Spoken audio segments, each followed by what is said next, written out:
प्रदेश राज्यसभा चुनाव से जुड़ी बड़ी खबर आपको बता दें, जहां मीनाक्षी नटराजन ने नामांकन दाखिल किया है। विधानसभा पहुंचकर राज्यसभा चुनाव का पर्चा भरा।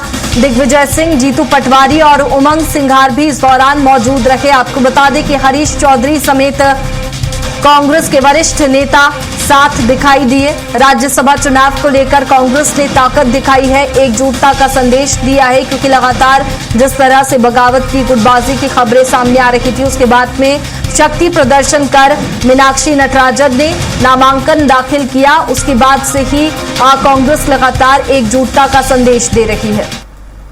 तो निश्चित तौर से जो तीसरी उम्मीदवार के रूप में भारतीय जनता पार्टी ने उतारा है वो एक डमी उम्मीदवार है, और मैं समझता हूं कि भारतीय जनता पार्टी इस प्रकार से अन्य राज्यों में डराने चमकाने की, खरीद फरोख्त की राजनीति करती है, और उससे मध्य प्रदेश के विधायक कांग्रेस के कार्यकर्ता नहीं डरेंगे। ये लड़ाई महात्मा गांधी की विचारधारा की लड़ाई है, और ये लड़ाई है नाथूराम गोडसे की विचारधारा के खिलाफ लड़ाई है। मैं समझता हूं कि इस विचारधारा की लड़ाई में कांग्रेस पार्टी और महात्मा गांधी की विचारधारा जीतेगी मजबूती के साथ। और जो संशय मीडिया में बार बार चल रहा है कि विधायक यहां चले गए, वहां चले गए, मैं आपसे कहना चाहता हूं, स्पष्ट कहना चाहता हूं, जिन विधायकों पे आप कुछ मीडिया के वहां के जो उनके व्यक्तिगत कहीं किसी की दुश्मनी है वो निकाली जा रही है, मैं उनसे निवेदन करना चाहता हूं कि किसी विधायक की छवि ना खराब करें, क्योंकि हर विधायक हमारे संपर्क में है, पूरे हाईकमान के संपर्क में है। तो मैं समझता हूं कि माननीय दिग्विजय सिंह जी, माननीय कमलनाथ जी, माननीय प्रभारी जी, माननीय हमारे अध्यक्ष जी, माननीय जितने भी वरिष्ठ कांग्रेस के विधायक है, नए विधायक है, सब में आपसी सामंजस्य है, और मुझे इसके बारे में कोई स्पष्टीकरण देने की जरूरत नहीं है। 18 तारीख को मीनाक्षी जी विजय होगी, ये मैं समझता हूं कि इससे बड़ा स्पष्टीकरण भाजपा को नहीं मिलेगा।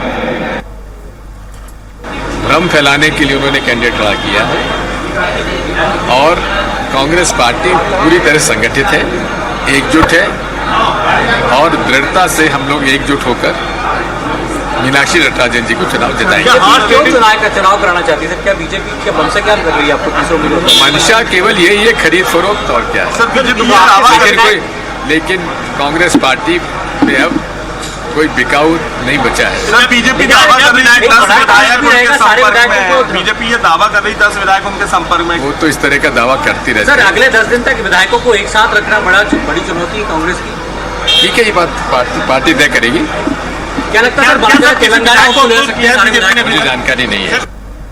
संसद में महिलाओं को मिलना चाहिए है, 1/3 सांसद संसद में महिलाओं होनी चाहिए है, लेकिन जब 3 सीट राज्यसभा की है मध्य प्रदेश में, और मात्र 3 में से 1 पर ही नाम भरा था महिला का, मीनाक्षी जी का, तो भाजपा क्यों विरोध कर रही है? कहीं ना कहीं इस कदम से सीधा ये बात स्पष्ट होती है कि भाजपा महिला विरोधी है।